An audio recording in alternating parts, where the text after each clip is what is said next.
አሰላም አለይኩም ረህመቱላሂ ወበረካቱ። ውድ ቤተሰቦቼ እንዴት ናችሁ? ሁሉ ሰላም ነው? ሁሉ መልካም ነው? እኔ በጣም ደህና ነኝ፣ በጣም መልካም ነኝ። አልሐምዱሊላህ ረቢል ዓለሚን። ዛሬም ብቅ ጥዬላችኋለሁ ማለት ነው። እናንተ የሚጠበቅባችሁ ሰብስክራይብ፣ ላይክ፣ ሼር ነው። ኦኬ። እና ዘምዘማ ላይ ማበረታታ ብቻ ነው። እና ዛሬ ደግሞ የመጣሁት አብርሽ ለሄርሜላ ሽምግልና ላከ። ምን ትላላችሁ? እንግዲህ አብርሽ ለሄርሜላ ሽምግልና ላከ። ሩታ ጋር ተለያይተው ነው ወይስ ሩታ ጋር ሁለተኛ ሚስት ሊያደርጋል ነው?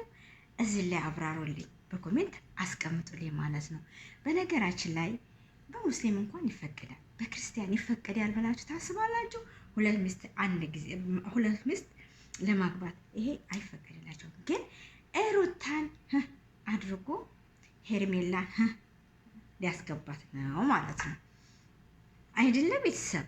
እና እኔ እጅግ በጣም ይገርመኛል፣ እጅግ እየገረመኝ ነው የእነሱ ነገር፣ ወደፊቱ ያሳስበኛል። ውድ ቤተሰብ እናንተስ? እኔ በጣም እያሰብኩላቸው ነው። ሩታ ወልዳለታለች፣ የመጀመሪያ ሚስቱ ናት፣ የመጀመሪያ ጓደኛው፣ ከዛ ቀጥሎ ሚስቱ ናት። እና አሁን ሩታ ወለደች፣ የመሰለ ወንድ ልጅ ዘንቡጣለች። እና አሁን ሩታ አንትቶ ነው ወደ ሄርሜላ ሽምግልና የላከው። እንግዲህ እንጠብቃለን።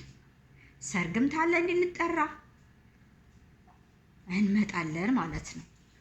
እና ሄርሜላ ደግሞ በጣም እጅግ የሚገርመኝ ነገር አለ። እጅግ በጣም ይህ ሰው ባለምትቀሚበት ምክንያት ምን አለ ነው። ይሄ ደግሞ በጣም ያሳስበኛል፣ እጅግ በጣም እያሳስበኝ ነው። በነገር ላይ የወደደውን ማግባት መብቱ ነው። አብርሽም የወደደውን ያፈቀረውን እንግዲህ ሩታን በቃኝ ብሎ ከተለያዩ ሄርሜላን ደግሞ ያመጣል። ደግሞ ትንሽ እንደኖረ ሄርሜላን ደግሞ ሄለና ደግሞ ሌላዋን ያመጣል። እንጠብቃለን።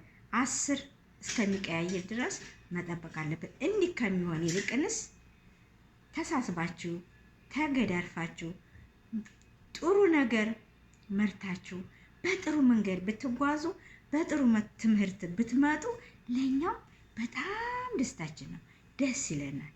ውድ ቤተሰብ ምን ትላላችሁ እናንተስ? እኔ ይሄን ነው የምለው።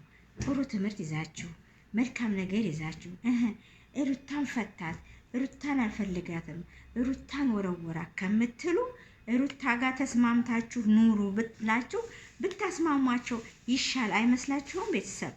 አዎ እኔ የሚመስለኝ እንግዲህ ሄርሜላን የሚፈልገው ሄርሜላን ወደደው፣ ሩታን በቃይ ብሏል፣ ሩታን ፈቷታል፣ ሩታን መቷታል፣ ሩታን ጠልቷታል ከምትሉ የመጀመሪያን ባለቤት ጋር ተስማምተህ ኑር ብላችሁ ብትመክሩት መልካምን ነው ብዬ አስባለሁ።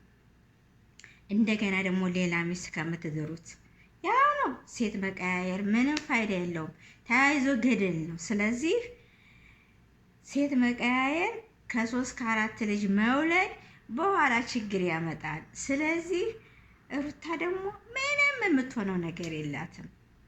ቤተሰብ ይሄን አስቡበትና ሄርሜላና አብርሽ ዘወር ብላችሁ እንዲታስቡ ብዬ እጠይቃለሁ። ውድ ቤተሰብ እናንተስ ምን ትላላችሁ? ዛሬ መጣሁት ይህን መልእክት ለማስተላለፍ ነው። ሰላም አለይኩም።